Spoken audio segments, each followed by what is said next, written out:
এখানে আসার পর আমি যে জিনিসটা দেখতে পেলাম তরমুজ চাষীদের, ওনারা কিন্তু দেখেন এখানে কিন্তু প্রত্যেক জায়গায় কিন্তু এরা কল বসাইছে দেখেন এখানে প্রায়, এবং মানসম্মত ভাবে স্যানিটারি ইউজ করতেছে। দেখেন ওই জায়গায় টয়লেট ইউজ, টয়লেটটাও ওখানে দিছে। তারপরে আর এদিকে দেখেন ওনারা এখানে এই জায়গাটার ভিতরে কিন্তু ভাত রান্না করে, ভাতের যে মাঠগুলো আছে মাঠগুলো এটার ভিতরে রাখে। দেখেন ওনাদের এগুলো আমি খুব ভালো লাগছে। তারপরে চুলা ওনাদের, এটা চুলা। আর ওনাকে এখানে বিদ্যুৎ ব্যবস্থা করছে দেখেন, সৌর বিদ্যুৎ।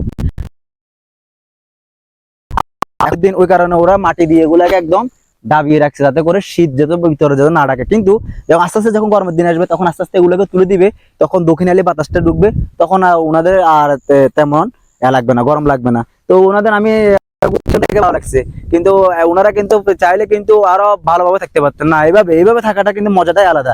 প্রকৃতিতে টিকে থাকতে হলে আপনাকে অনেক ধরনের সিস্টেম,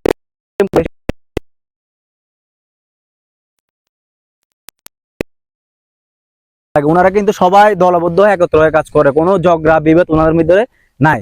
তো আপনারা সবাই চেষ্টা করবেন ওনাদের সাথে সুন্দর ব্যবহার করার জন্য।